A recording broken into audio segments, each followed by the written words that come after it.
নমস্কার, অন্নপূর্ণা হেসেলে আপনাদের সবাইকে স্বাগত। আশা করছি সবাই ভালো আছেন ও সুস্থ আছেন। একটি ভিন্ন ধরনের রেসিপি নিয়ে আজকে আপনাদের সামনে হাজির হলাম। আজকে আমি বানাবো বেগুন দিয়ে ছোলার ডালের একটি রেসিপি। আপনারা হয়তো অনেকেই রেসিপিটি ট্রাই করেননি বা অনেকেই করেছেন, কিন্তু সম্পূর্ণ ভিডিওটি দেখবেন। এরকম দুর্দান্ত স্বাদের একটি ছোলার ডালের রেসিপি যারা এখনও অবশ্যই ট্রাই করেননি তারা একবার হলেও ট্রাই করে দেখবেন। চলুন তবে বানিয়ে ফেলি বেগুন দিয়ে ছোলার ডালের রেসিপিটি। বেগুন দিয়ে ছোলার ডালের রেসিপিটি বানানোর জন্য এখানে আমি একটি বেগুন নিয়েছি। বেগুনগুলোকে এরকম ডুমো ডুমো করে কেটে নিয়েছি। আর এখানে নিয়েছি ছোলার ডাল। ছোলার ডালটাকে আমি 6 ঘন্টা ভালো করে ভিজিয়ে জলটা ঝরিয়ে নিয়েছি। আর এখানে মশলার মধ্যে আমি নিয়েছি 2টো টমেটো, কাঁচা লঙ্কা, শুকনো লঙ্কা, গোটা জিরে, আদা জিরে বাটা আর 2টো তেজপাতা। এবার ডালটাকে আমি ভালো করে সেদ্ধ করে নেব। ডালটাকে আপনারা অবশ্যই কড়াইয়ের মধ্যে সেদ্ধ করবেন। এখানে ডালটাকে আমি শুকনো শুকনো করে সেদ্ধ করে নেব, যেরকম ডালপুরির ডালটা হয়। তো ওটা কুকারে যদি করেন তবে ডালটা বেশি গলে যাওয়ার সম্ভাবনা আছে। এবার আমি টমেটোটা যে ছিল টমেটোটাকে লম্বা লম্বা করে এভাবে কেটে নিয়েছি। আর বেগুনটাতে নুন হলুদ মাখিয়ে নিয়েছি, যেহেতু বেগুনটাকে ভেজে নিতে হবে। ডালটা আমার বয়েল হয়ে গেছে। দেখুন ডালটা আমি ঠিক এরকম শুকনো শুকনো করে বয়েল করেছি। এবার একটি কড়াই গরম বসিয়ে দিয়েছি। কড়াইটি আমার গরম হয়ে গেছে আর কড়াইতে দিয়ে দিচ্ছি আমি সর্ষের তেল। এই রান্নাটি করতে খুব বেশি তেলের প্রয়োজন হয় না, এর জন্য রান্নাটি খুব স্বাস্থ্যসম্মত।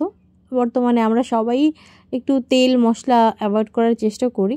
তো আপনারা যারা হেলদি লাইফ মেনটেন করতে চান বা হেলদি খাবার খেতে চান তারা অবশ্যই এটা বানিয়ে খেতে পারেন। এখানে আমি প্রথমে বেগুনগুলোকে ভেজে নিচ্ছি। আমার তেলটি গরম হয়ে গেছে আর এর মধ্যে আমি দিয়ে দিচ্ছি বেগুন।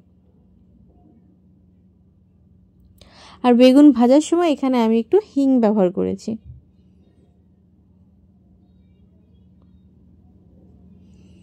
এতে বেগুনের মধ্যে যে ফ্লেভারটা আসবে ভীষণই ভালো আসবে। আপনারা অবশ্যই এটা ট্রাই করে দেখবেন। এবার আমি একটু ঢেকে ভালো করে বেগুনগুলোকে ভেজে নিচ্ছি। বেগুনটা আমার ভাজা হয়ে গেছে। এবার আমি বেগুনটাকে নামিয়ে নিচ্ছি। এবার কড়াইয়ে যে তেলটা রয়ে গেছে আমার আর বেশি তেলের প্রয়োজন নেই। এই তেলটার মধ্যেই আমি এবার ফোড়ন দেব। এখানে আমি ফোড়নের মধ্যে দিয়ে দিচ্ছি 2টো শুকনো লঙ্কা। 2টো শুকনো লঙ্কাকে চিড়ে দিয়ে দিয়েছি। আর এখানে দিয়ে দিচ্ছি 4-5টে এলাচ আর একটু দারচিনি। এবার দারচিনি আর এলাচটাকে একটু ভালো করে নেড়ে চেড়ে ভেজে নেব। আর দিয়ে দিচ্ছি এখানে 2টো তেজপাতা। আপনারা যারা যারা আমার চ্যানেলটিতে নতুন আছেন, যারা এখন আমার চ্যানেলটি সাবস্ক্রাইব করেনি তারা অবশ্যই আমার চ্যানেলটি সাবস্ক্রাইব করে দিবেন। ভিডিওটি ভালো লাগলে একটি লাইক দিয়ে ভিডিওটি দেখবেন আর অবশ্যই আমাকে কমেন্ট করে জানাবেন রেসিপিগুলো কেমন হচ্ছে। আর আপনাদের যদি কোনো রেসিপি দেখতে চান অবশ্যই তা কমেন্টে আমাকে জানাবেন। এবার আমি এখানে দিয়ে দিচ্ছি গোটা জিরে। গোটা জিরেটা হালকা যখন ভাজা ভাজা হয়ে গেছে তখন আমি এর মধ্যে দিয়ে দিচ্ছি আদা জিরে পেস্ট।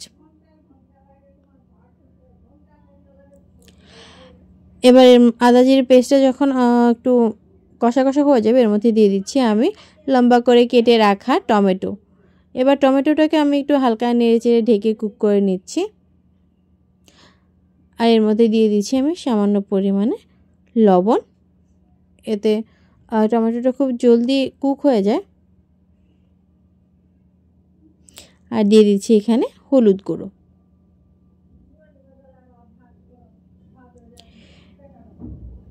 এবার আমি এই মশলাটাকে একটু ভালো করে কষিয়ে নেব। মশলা থেকে আমার তেল ছাড়তে প্রায় অনেকটা শুরু করে দিচ্ছে। মশলাটা আমার অনেকটাই কষানো হয়ে গেছে।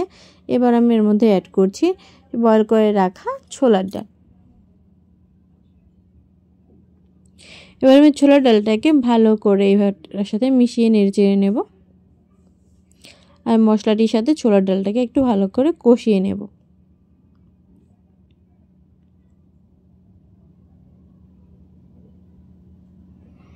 এবার আমি একটু ঢাকনা দিয়ে ঢেকে মশলাটার সাথে ছোলার ডালটাকে কষাচ্ছি। যেহেতু ডালটা আগে থেকে বয়েল হয়ে গেছে তো বেশিক্ষণ লাগবে না এটা কুক হতে।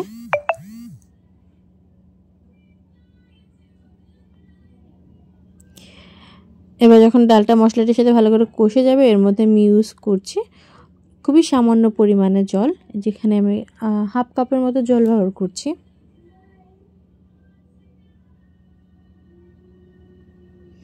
এবার এটাকে একটু নেড়ে চেড়ে দিচ্ছি আর ঝোলটাকে ফুটতে আসা অবধি অপেক্ষা করছি। আর ঝোলটা ফুটে এলে এর মধ্যে দিয়ে দিচ্ছি আগে থেকে ভেজে রাখা বেগুন।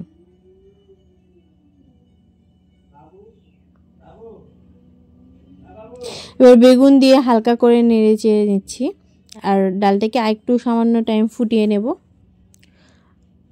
এবার আমি এটাকে ঢেকে দিচ্ছি।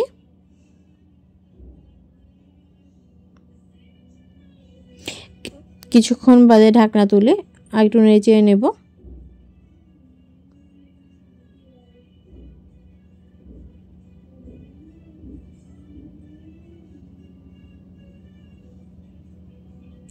আমার ডালটি প্রায় রান্না হয়ে গেছে। এখন আমি এর মধ্যে দিয়ে দিচ্ছি কাঁচা লঙ্কা।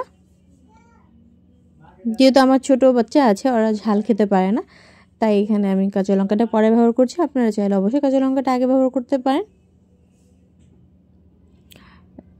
এবার আমি ডালটাকে একটু নেড়ে চেড়ে নিচ্ছি। দেখুন ডালটা একদমই গা মাখা হয়ে গেছে এবং ডালটা আমার পুরো রেডি হয়ে গেছে। এবার আমি ডালটাকে সার্ভ করে দেব। ডালটাকে আমি সার্ভ করে দিয়েছি। ডালটা আমার রান্না হয়ে গেছে। দেখুন দেখতেও কত সুন্দর হয়েছে আর এটা খেতেও দুর্দান্ত হয়। আপনারা ভাত, রুটি, পরোটা যে কোনো কিছুর সাথে এটা খেতে পারেন, খেতে খুব ভালো লাগে। একটু ভিন্ন ধরনের রেসিপিও হয়ে যায়, একটু মুখের স্বাদটাও চেঞ্জ হয়ে যায়। আপনারা অবশ্যই একবার বাড়িতে এভাবে বানাতে ট্রাই করে দেখবেন। ভিডিওটি ভালো লাগলে একটি লাইক করবেন আর অবশ্যই কমেন্ট করে জানাবেন কেমন হয়েছে। সবাই ভালো থাকবেন, আমার চ্যানেলটি সাবস্ক্রাইব করে দেবেন। টাটা।